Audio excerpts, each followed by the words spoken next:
ማንነት ቆም ብለህ አስተውለህ ይሄ ጓደኛ እኮ ይጠቅመኛል፣ ሰላሜ ነው የሚፈልገው ወይስ ሀዘኔን የሚለውን ነገር አይታ ሀዘንህ ከሆነ አያስፈልግም ማለት ነው። ለማደፍረስ ለምንድን ነው የምትጥሪው ነው አልገባኝም። ለምንድን ነው የምትጥሪው? የሆነ ነገር አሰርታ ባህልች የሆነ ነገር በልተሃል ምናምን ምን ያባያል ለያያ የሚባል ነገር አለ። ያንቺን ወደ እሷ ሰጠሻት ይሁን አላውቅም እንጂ እሷ ምንም ልትሰጠው አትችልም። ምንም ብትሰጠው ምንም ብታረገው ደግሞ ባሏ ነው። ገብቶሻል አይደል? ከሷ በላይ አሳቢ ተቆርቋሪ እኔ ነኝ ያለውክ አትበይ። ምክንያቱም አይጠቅምሽም። የራስሽን ህይወት ኑሪ። ኑሩ በቃ የራሳችሁን ህይወት ታውቁት። ልጁን የራሳችሁን ህይወት በየፊናችሁ ኑሩ። በቃ የልጁ አባት ጋር የሆነችዋ ሴት ጋር ትዳሩ ጋር ጊዜያዊ ነገር ሌላ ተጨማሪ የምትመጣዋ ሴት ጊዜያዊ ነገር ሊያሳልፍ ይችላል። ግን ልቡ ያለው ግን ቤት ነው የሚሆነው። ይህን ነገር ወደሽው ነው ፈልገሽው ነው እምልሽ አልገባኝም። እንዴ እሷ አትሆንህም፣ እሷ አትጠቅምህም፣ እኔ ነኝ የምጠቅምህ ምን ማለት ነው? ረጅም ጊዜ እኮ አብረው ነበሩ እነሱ እኮ ይተዋወቃሉ ከአንቺ በላይ እንዴ። እንዲያውም በቃ እንዲህ ነኝ እሱን ደስታ ነው የምፈልገው ትየለ በቃ ለደስታው ታይዋ። እኔ ነኝ ደስታ አይባልም።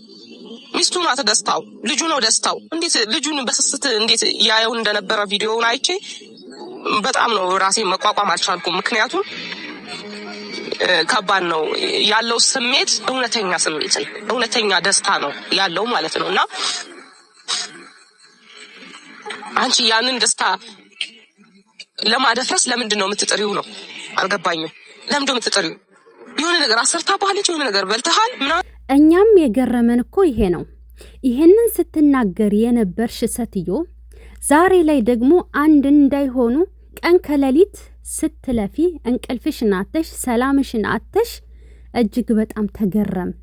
ትናንትና አንቺ ከመጣሽ ወዲህ ሰላማችንን አተናል፣ ክብራችንን አተናል፣ ቤተሰባችንን አሰድበሻል፣ እኛም አፍረናል፣ አንገታችንን ደፍተናል ብለሽ ስትይ ነበረ። ዛሬ ላይ ግን አንድ እንዳይሆኑ የለፋሽ ነው። ትክክለኛ ፍቅር ያለው ከባልና ሚስት ላይ ነው። አንቺ ጣልቃ ነው የገባሽው። እንዴት የነሱን ሰላም አንድ እንደሆኑ አልፈለግሽም። ልጁና አባቱ ራሱ ፍቅራቸው እንዴት ያስቀናል፣ በጣም ከባድ ነው ብለሽ ባንደበትሽ መስክረሽ፣ ትናንትና ግን አንድ ላይ ሲገናኙ በንዴት ራስሽን ይዘሽ ነበር። አልታወቀሽም እንጂ መለስ ብለሽ ቪዲዮሽን ተመልከች። እናም ዛሬ ላይ ደግሞ ያዙ ይልቀቁኝ ብለሽ እያልሽ ነው። ሰላም ሰላም፣ ውድ ቤተሰቦቼ ሰላማችሁ ይብዛ። ለዚህ ቻናል አዲስ የሆናችሁ ሰብስክራይብ፣ ላይክ፣ ሼር ያደረጋችሁ ቤተሰብ ሁኑ። ሁሌም ከጎኔ ሆናችሁ የምታበረታቱኝ ፈጣሪ የማያልቀውን ሲሳይ ከጤና ጋራ አብስቶ ይስጣችሁ። እናም ትናንትና እኔ በጣም ነው የተገረምኩት በነገራችን ላይ ማለት ነው። ትናንትና በትዳሩ ላይ እንቅፋት እንደሆነች ለትዳሩ ብዙ ፈተና እንደሆነችበትና እሷ ከመጣች ጀምሮ ደስተኛ እንዳልሆነ ስትናገሪ፣ ዛሬ ላይ ደግሞ ልሳንሽን ቀይረሽ መጣሽ። ዛሬ ላይ ለትዳሩ ምን ዋጋ ከፈለች? ቤተሰባችሁንስ በጥሩ አስነሳች? ምንስ ዋጋ ከፈለች? ትናንትና ስህተት የነበረች እንቅፋት የሆነች በግዴታ ልጁን እየረበሸችውና ትዳሩን እየበተነችው እንደሆነ ትክክል እንዳልሆነች አመጣጧ የተሳሳተ እንደሆነ በራስሽ አንደበት የተናገርሽው ነው። ዞር ብለሽ ቪዲዮዎችን መስማት ትችያለሽ።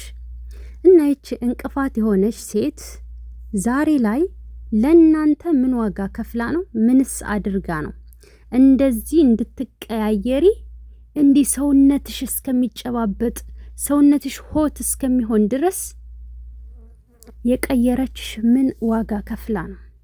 ምንስ አድርጋ ነው? ዛሬ ላይ ተገለባብጠሽ ይሄንን ልትች እየቻልሽበት ምክንያት አብረሽ ትናንትና ከዚህ በፊት አብረን እንድንሆን ትፈልጊ ነበረ ብሎ ነግሮሻል። ስለዚህ አብርሽ በደንብ ጠንቅቆ ያውቃል። የሩታን ሀቅ አውጥቶላታል። አያውቅም ስትሉ ነበረ። በስነ ስርዓት አስታውሶ ነው የተናገረው። ተናግሯል። ከዚህ በፊት አብረን እንድንሆን አትፈልጊ ነበረ፣ ዛሬ ምንድነው ብሎሻል። እና የታመምሽው አንቺ እንጂ እሱ አይደለም። አዎ አንቺ ነሽ ጤና ያጣሽው። አንደኛ በፊት የተናገርሽው ሌላ፣ አሁን የተናገርሽው ሌላ።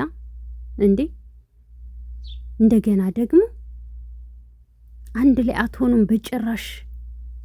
እንዴ ሩታ እኮ መልስ ሰጥታሻለሽ። በነገራችን ላይ ትዳሩን መምረጡ ምንድነው እንደዚህ ሰላማችሁን የነሳችሁ ብለሻለች። ትዳሩን መምረጡ እንደዚህ ሰላም ይነሳችኋል ብዬ አንድም ቀን አስቤ ያላውቅም ብላ እኮ አስረግጣ ተናግራለች። አብርሽ ራሱ ምን ነው ለሚስቴ መታዘዝ አልችልም ወይ አለ። ምን ችግር አለው ሰው ለሚስቱ ቢታዘዝ? ሽንፈታ ላይ አይደል?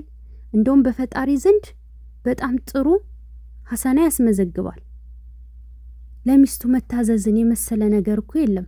ሚስቱ ጥሩ ነው ብላ የተመሰከረለት ወንድ ነው ጥሩ የሚባለውም ራሱ ተብሏል። ታዲያ ቢታዘዛት አንቺ ገና ላጤ ስለሆንሽ ወንድ ስለጠረረብሽ እሷም ትዳር ሳይኖራት እሱም ትዳር ሳይኖረው ዝም ብለው ላጤ ሆነው ዝሙት እየሰሩ ይቀመጡ ነው የምትዩ? አላማሽ ራሱ ምንድን ነው? የእህትነት ጣዕም እንኳ የለሽም። ከዚህ በፊት ምርጫ ራስ ታውቃለህ እንዳልሽው ምርጫውን ለሱ ተይለት አለቀ። ከዛ ውጭ ግን እየተቀያየርሽ አስሩን ማውራቱ አስፈላጊ አይደለም። አንድ ትናንትና ተራ ምንም ዋጋ ላልከፈለች ሴት ብለሽ እንዴ ትናንትና ራስሽ እሷን ቁጭ ብድግ እያደረግሽ ስታወርጃት ስትፈጠፍጫት እንዳልነበረ ሁሉ ዛሬ ምን ተገኘ? ምን ቀምሰሽ ነው? ምን ተደርጎልሽ ነው? በዚህ ልክ ተይው። በቃ ልጁን ተውት፣ የራሱን ህይወት ይኖርበት ብለሻላ።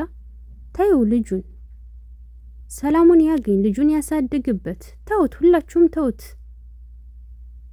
በዚህ ልክ ሰውነታችሁ እስከሚሞቅ ፊታችሁ እስከሚቀያየር ቀይ እስከሚሆን ድረስ በዚህ ልክ ጭምድድ ብላችሁ ንዴት ውስጥ ገብታችሁ ትቃጠላላችሁ ብዬ አስቤውም አላውቅም። ራሱ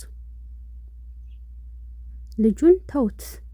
ምንም ቢሆን የልጇ አባት ነው። ምንም ልታደርገው አትችልም። የወለደ አንጀት ደግሞ አይጨክንም፣ ተራርቆ አይራራቅም። አንቺ ልጅን ወልደሽ የልጅን ናፍቆት እናት አባቱ ፍቅር አግኝተው ማደግ እንዳለባቸው እያወቅሽ በዚህ ልክ ጨካኝ አረመኔ የሆንሽበት ምክንያት አልገባኝም። ነገሩ ያችም ሁለት ልጅ ጥላ መታ ነው እንደዚህ የምትሆነው።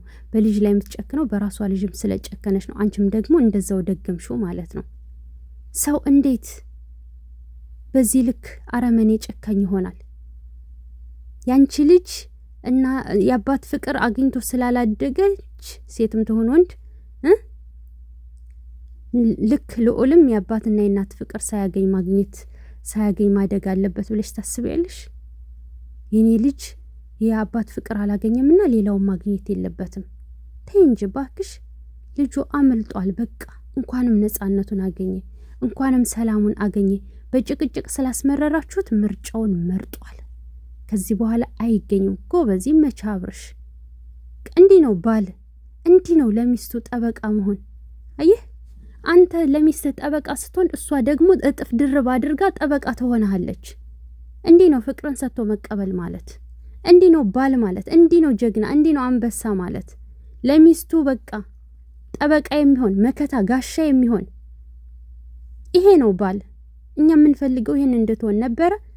ትናንትና አሳይተናል። ቀጥልበት። እንዳትቀያየር፣ እንደነሱ እንዳትገለባበጥ።